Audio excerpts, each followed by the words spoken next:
Hey guys, SuprPwrUsr here. So I've had a few questions about my setup or the equipment that I use. So I figured I'd make a video showing you guys my whole setup and basically how I make YouTube videos. So stay tuned.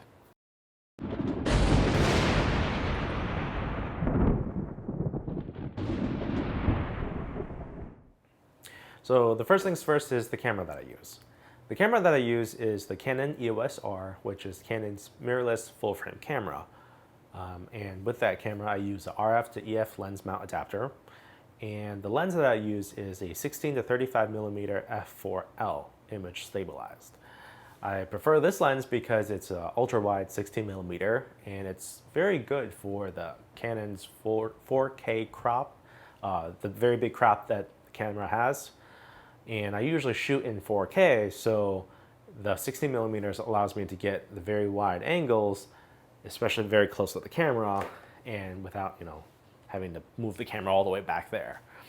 So on top of the camera is a Sennheiser XSW wireless lavalier mic set transmitter, and the camera sits on top of an Edelkrone slider and a tilt and pan unit.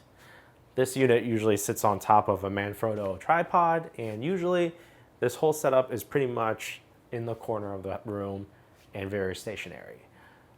Even if I were to move it to a different part of the room or to adjust to shoot something else, this setup is pretty much all mounted together and it really doesn't come apart. So basically that's the camera setup that I've got. Next, what I'll do is take you off the tripod and just walk you around and show you my setup. So my setup is actually on the second floor of this house, and as you can see here, back here is basically where all of the magic happens.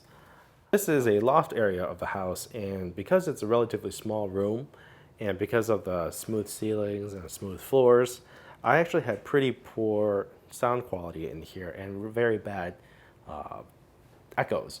And that's why I ended up installing all these foam panels. And you can see in the top two corners and the bottom corners, I've got 4 big bass traps along with more paneling right here. After installing these panels, the sound quality and the echoes were cut down greatly. And compared to some of the earlier videos, I'm sure that you'll notice that the sound quality has gotten a lot better. The table I've got here is the IKEA Skoksa table, which is actually a dining table that I converted into a desk. It's 92 inches wide, and it's perfect for the size of a very big desktop and setup. Also, the bench is sold separately, but also considered as part of the set. The monitor that I have here is the Acer 32-inch 321HK 4K G-Sync monitor. Connected to the monitor, I have a custom computer that is built in a Case Labs TH10A case. It has a 5960X Haswell E processor with a 1080 Ti, all custom water cooled. Needless to say, it is completely overkill, and I'll make sure to make another video of the details about this computer. Over here I've got the Sennheiser GSP500, which I use as my daily gaming headset. It's a very, very nice headset that is very easy to use, and the quality of the sound and both the microphone quality is very good. Now for keyboard and mouse, the keyboard is a Corsair K70 mechanical keyboard with brown switches, and for the mouse it is a MX Master 2S mouse by Logitech. And then I have an old Apple Magic Mouse for the laptop I've got here. Usually for my setup, I'm doing stuff on my desktop, but at the same time, I have the laptop here to be able to have almost a second screen or do whatever I want, watch a video or whatever. So the laptop I've got here is a 15-inch MacBook Pro. It is the Retina MacBook Pro from 2017, and I love this thing to death, but that's not to say that there are a couple of fatal issues with this computer, hopefully to be addressed in the following versions. I'll make sure to make another video about my gripes and my thoughts about this, but needless to say, there's quite a few things to be said about this. Behind the laptop I have my network stuff. For my network, I have a Airport Extreme wireless AC router, and I also have a QNAP NAS that's SSD-based NAS that has 8 bays.